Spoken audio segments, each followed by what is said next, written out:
اعوذ باللہ من الشیطان الرجیم۔ سورۃ الزمر، آیت نمبر 10۔ بسم اللہ الرحمن الرحیم۔ قل یا عبادی الذین آمنوا اتقوا ربکم، کہہ دیجئے اے میرے بندو جو ایمان لائے ہو، اپنے رب سے ڈرو۔ للذین احسنوا فی ہذہ الدنیا حسنہ، ان لوگوں کے لیے جنہوں نے اس دنیا میں نیکی کی بڑی بھلائی ہے۔ وارض اللہ واسعہ، اور اللہ کی زمین وسیع ہے۔ انما یوفی الصابرون اجرہم بغیر حساب، صرف کامل صبر کرنے والوں کو ہی ان کا اجر کسی شمار کے بغیر دیا جائے گا۔ قل انی امرت ان اعبد اللہ مخلصا لہ الدین، کہہ دیجئے بلا شبہ مجھے حکم دیا گیا ہے ان اعبد اللہ، کہ میں اللہ کی عبادت کروں، مخلصا لہ الدین، اس حال میں کہ دین کو اسی کے لیے خالص کرنے والا ہوں۔ وَأُمِرْتُ لِأَنْ أَكُونَ أَوَّلَ الْمُسْلِمِينَ، اور مجھے یہ بھی حکم دیا گیا ہے کہ ماننے والوں میں سب سے پہلا بن جاؤں۔ قُلْ إِنِّي أَخَافُ إِنْ عَصَيْتُ رَبِّي عَذَابَ يَوْمٍ عَظِيمٍ، کہہ دیجئے بلا شبہ میں ایک بہت بڑے دن کے عذاب سے ڈرتا ہوں اگر میں نے اپنے رب کی نافرمانی کی۔ قُلِ اللَّهَ أَعْبُدُ مُخْلِصًا لَهُ دِينِي، کہہ دیجئے میں اللہ ہی کی عبادت کرتا ہوں اس حال میں کہ اسی کے لیے اپنے دین کو خالص کرنے والا ہوں۔ فَاعْبُدُوا مَا شِئْتُم مِّن دُونِهِ، تو تم اس کے سوا جس کی چاہو عبادت کرو۔ قُلْ إِنَّ الْخَاسِرِينَ الَّذِينَ خَسِرُوا أَنفُسَهُمْ وَأَهْلِيهِمْ يَوْمَ الْقِيَامَةِ، کہہ دیجئے بلا شبہ اصل خسارہ اٹھانے والے تو وہ ہیں جنہوں نے قیامت کے دن اپنے آپ کو اور اپنے گھر والوں کو خسارے میں ڈالا۔ أَلَا ذَلِكَ هُوَ الْخُسْرَانُ الْمُبِينُ، سن لو یہی صریح خسارہ ہے۔ لَهُم مِّن فَوْقِهِمْ ظُلَلٌ مِّنَ النَّارِ وَمِن تَحْتِهِمْ ظُلَلٌ، ان کے لیے ان کے اوپر سے آگ کے سائبان ہوں گے اور نیچے سے بھی سائبان ہوں گے۔ ذَلِكَ يُخَوِّفُ اللَّهُ بِهِ عِبَادَهُ، یہ ہے وہ جس سے اللہ تعالیٰ اپنے بندوں کو ڈراتا ہے۔ یا عبادی فاتقون، اے میرے بندو پس تم مجھ سے ڈر جاؤ۔ سورہ مبارکہ کے آغاز سے ہم آیات پڑھ رہے ہیں، توحید کا بیان چلتا رہا ہے۔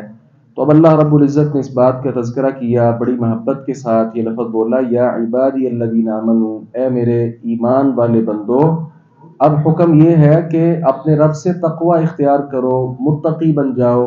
تقوی کیا ہوتا ہے؟ بچانا، اپنے آپ کو ان گناہوں سے، ان نافرمانی کی باتوں سے بچانا جن سے بچنے کا اللہ نے حکم دیا، اس کا نام تقوی ہے۔ اور نیکی پر عمل کرتے جانا بھی تقوی ہے۔ پھر ساتھ ہی انعام کا تذکرہ کیا، جنہوں نے اس دنیا میں رہتے ہوئے نیک اعمال کیے اللہ تعالیٰ انہیں بھلائی دے گا۔ یہ بھلائی کئی صورتوں میں ہے، دنیا میں بھی اللہ تعالیٰ بھلائی دیتا ہے۔ بعض مفسرین نے تو حسنہ سے مراد نیک بیوی بھی لی ہے، تو اہل ایمان کو اللہ تعالیٰ نیک بیوی بھی دنیا میں دیتا ہے، اس کے علاوہ مال بھی دیتا ہے۔ اگر زیادہ مال و دولت نہ بھی ملے تو کم از کم اتنا مال اللہ دیتا ہے کہ جس کے ساتھ گزر بسر ہو سکے۔ لوگوں کے ہاں ایسا آدمی معزز بن جاتا ہے جو اللہ تعالیٰ کے ساتھ اپنا دل اور اس کا تعلق لگا لے۔ پھر اسی کے ساتھ اللہ تعالیٰ نے فرمایا کہ اللہ کی زمین وسیع ہے۔ اصل میں مفسرین نے لکھا کہ یہ آیات تب نازل ہو رہی تھیں جب ہجرت حبشہ ہو رہی تھی۔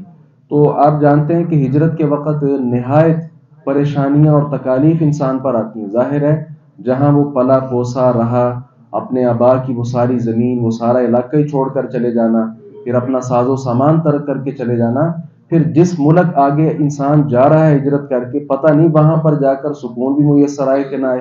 تو یہ طرح طرح کی مصیبتیں اور پریشانیاں اور تکالیف تھیں۔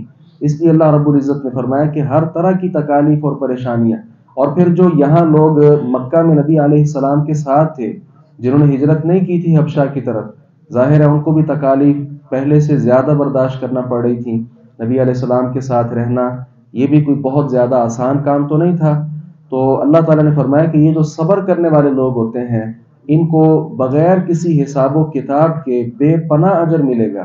اس کے ساتھ ہی نبی مکرم صلی اللہ علیہ وسلم کا یہاں پہ تذکرہ ہے، نبی کا یہ کام نہیں ہوتا کہ وہ اللہ تعالیٰ کی طرف سے پیغام صرف آگے بندوں کو پہنچا دے، نہیں، نبی کا سب سے پہلا کام یہ ہوتا ہے کہ وہ اپنی نبوت رسالت پر خود ایمان لائے اور اس پر عمل شروع کر دے، اس کے بعد اس چیز کی دعوت اپنے لوگوں کو پہنچائے۔ اور یہی بات ہے کہ نبی مکرم صلی اللہ علیہ وسلم کی آپ زندگی کا مطالعہ کر لیں، جہاں آپ نے اپنے صحابہ کو کوئی حکم دیا سب سے پہلے آپ صلی اللہ علیہ وسلم آگے ہوتے۔ آپ مسجد نبوی کی تعمیر دیکھ لیں، نبی علیہ السلام بنفس نفیس شامل ہیں۔ ایک بار مدینہ میں بہت زیادہ خوفناک آواز سنائی دی، سارے لوگ گھبرا کر باہر نکل گئے۔ اب لوگ ابھی باہر نکل رہے ہیں، پیغمبر علیہ السلام اپنی سواری پر مدینے کا سارا چکر لگا کے واپس بھی آ رہے ہیں اور آ کر کہہ رہے ہیں کہ کوئی پریشانی کی بات نہیں، اپنے گھروں میں آرام اور سکون کے ساتھ رہو۔ تو یہ آپ صلی اللہ علیہ وسلم سب سے پہلے آگے آگے ہوتے تھے، اور اللہ رب العزت سے ڈرنے کے اعتبار سے بھی آپ سب سے آگے تھے۔ کئی مقامات پر آپ نے فرمایا کہ میں تم سب سے زیادہ اللہ تعالیٰ کا خوف اور ڈر اپنے سینے کے اندر رکھنے والا ہوں۔ تو یہ اس بات کی دلیل ہے کہ آپ صلی اللہ علیہ وسلم ہوں یا کوئی نبی بھی، وہ اپنی نبوت پر سب سے پہلے خود ایمان رکھتے ہیں۔ پھر یہاں ساتھ جو مشرکین لوگ ہیں ان کے خسارے کا تذکرہ ہے۔ خسارے کا تذکرہ کیسے ہے؟ جو دنیا میں مشرک تھے، اللہ کے سوا اوروں کو پکارتے تھے، اللہ تعالیٰ نے فرمایا کہ یہ اصل خسارے کے اندر ہوں گے۔ دنیا میں خسارہ کسی مال میں ہو جائے، اس کی تلافی ممکن ہے۔ ایک آدمی کو کاروبار میں لاس ہو گیا، وہ دوبارہ محنت کر کے وہ اپنا پورا کر لیتا ہے، لیکن جو اصل خسارہ ہے وہ کیا ہے کہ دنیا میں آدمی اللہ کو بھی نہ پہچان پائے، اور آخرت میں خسارے پر خسارہ اس کو حاصل ہوتا ہے۔ اچھا، یہ خسارے پر خسارہ کیسے حاصل ہوتا ہے؟ دنیا میں آدمی نے شرک کیا، بدعت اختیار کی، آخرت میں عذاب ملے گا۔ پھر دوسری صورت کیا ہوتی ہے کہ بدعت اختیار کرنے کے ساتھ ساتھ اوروں کو بھی بدعت کی دعوت دیتا ہے، اپنی اولاد کو بھی اسی برے رستے پر لگا کر جاتا ہے، ان کا جو گناہ ہے وہ بھی اس کو پہنچتا رہتا ہے۔ اس کے ساتھ اور کئی ایسے طریقے ہیں جو پہلی میں نے صورت ذکر کی کہ دنیا کا خسارہ تو ممکن ہے آدمی اس سے چھٹکارا اختیار کر لے، لیکن آخرت کا جو خسارہ ہے وہ دوبارہ مہلت نہیں ملے گی دنیا میں آنے کی کہ آدمی نیک بن جائے۔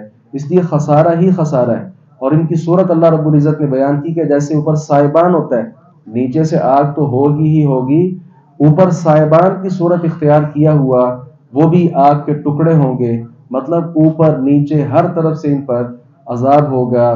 تو یہ خسارہ کیا سب سے بڑا خسارہ نہیں ہے؟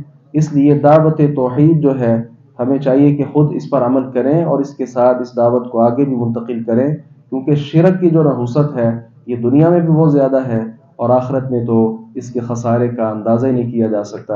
اللہ تعالیٰ سے دعا ہے باری تعالیٰ حق بات کو سمجھنے اور اس پر عمل پیرا ہونے کی توفیق عطا فرمائے۔